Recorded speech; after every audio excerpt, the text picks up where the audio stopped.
नमस्कार, मी सविता किचन शेतकरी या यूट्यूब चॅनलवर तुमचं स्वागत करते। आज आपण भेंडी आणि बटाट्याची भाजी कशी करायची हे बघणार आहोत। रेसिपीला सुरुवात करण्यापूर्वी तुम्ही जर चॅनलला नवीन असाल तर आता सबस्क्राइब करून ठेवा, कारण अशाच प्रकारच्या साध्या सोप्या आणि चविष्ट रेसिपी मी रोजच अपलोड करत असते। येथे मी एक मोठा चमचा भरून बेसन पीठ घेतलेला आहे। बेसन पीठ तुम्ही भेंडी आणि बटाट्याच्या प्रमाणात घेऊ शकता। मी 250 ग्रॅम भेंडी आणि 250 ग्रॅम बटाट्यांसाठी एक मोठा चमचा भरून बेसन पीठ घेतलेला आहे आणि त्यावर लाल तिखट, हळद आणि मीठ टाकून घेतलेला आहे। हे सर्व साहित्य आपल्याला मिक्स करून घ्यायचं आहे। मिक्स करून झाल्यानंतर यातील 2 ते 2.5 चमचे बेसन पीठ आपल्याला भेंड्यांवर टाकून घ्यायचं आहे आणि यानंतर टॉस करून घ्यायचा आहे। बेसन पीठ सर्व भेंड्यांना कोट होईल याप्रमाणे टॉस करून घ्यायचा आहे। अशाच प्रकारे आपल्याला बटाट्यांना देखील बेसन पीठ भुरभुरून टॉस करून घ्यायचं आहे।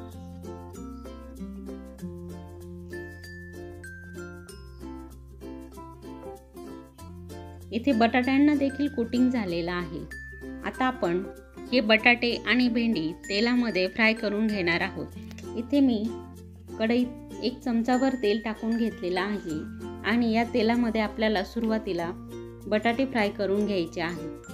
येथे बटाटे फ्राय करताना आपल्याला बटाटे 50% शिजूनच घ्यायचे आहेत। तेल टाकल्यानंतर सुरुवातीला आपल्याला हे बटाटे असे टाकून द्यायचे आहेत आणि 2 ते 3 मिनिट तसेच राहू दिल्यानंतर आपल्याला मिक्स करून घ्यायचे आहेत आणि यानंतर 50% इतके बटाटे शिजून घ्यायचे आहेत। येथे आपले बटाटे शिजून तयार आहेत। यानंतर आपल्याला हे बटाटे एका डिशमध्ये काढून घ्यायचे आहेत।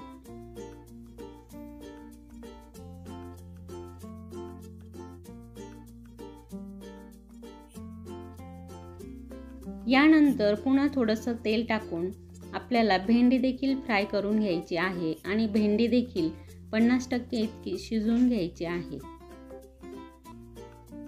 भेंडी देखील 50% शिजलेली आहे। यानंतर कढईमध्ये पुन्हा थोडेसे तेल घेऊन यामध्ये जिरे टाकून घ्यायचं आहे।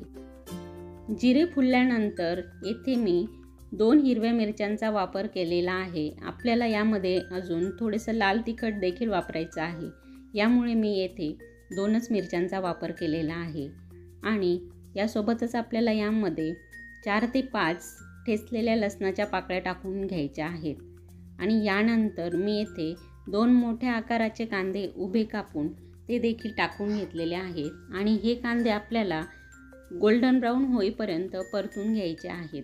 यासोबतच यामध्ये हळद आणि मीठ देखील टाकून घ्यायचं आहे। मीठ टाकताना आपण कांद्यांपुरतंच मीठ टाकून घेणार आहोत, कारण भेंडी आणि बटाट्यांसाठी आपण बेसन पिठामध्ये मीठ टाकून घेतलेलं होतं। कांदे देखील आपले फ्राय करून झालेले आहेत। यामध्ये मी लाल तिखट आणि मोठा चमचा भरून धने पावडर टाकून घेतलेला आहे। 1 ते 1.5 मिनिटं मसाले फ्राय झाल्यानंतर आपल्याला यामध्ये फ्राय केलेले भेंडी आणि बटाटे टाकून घ्यायचे आहेत।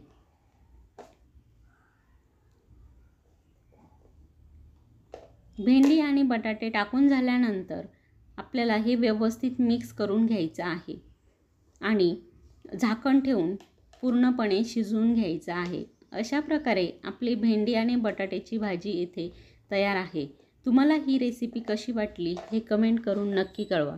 पुन्हा भेटूया एका नवीन रेसिपीसोबत। धन्यवाद।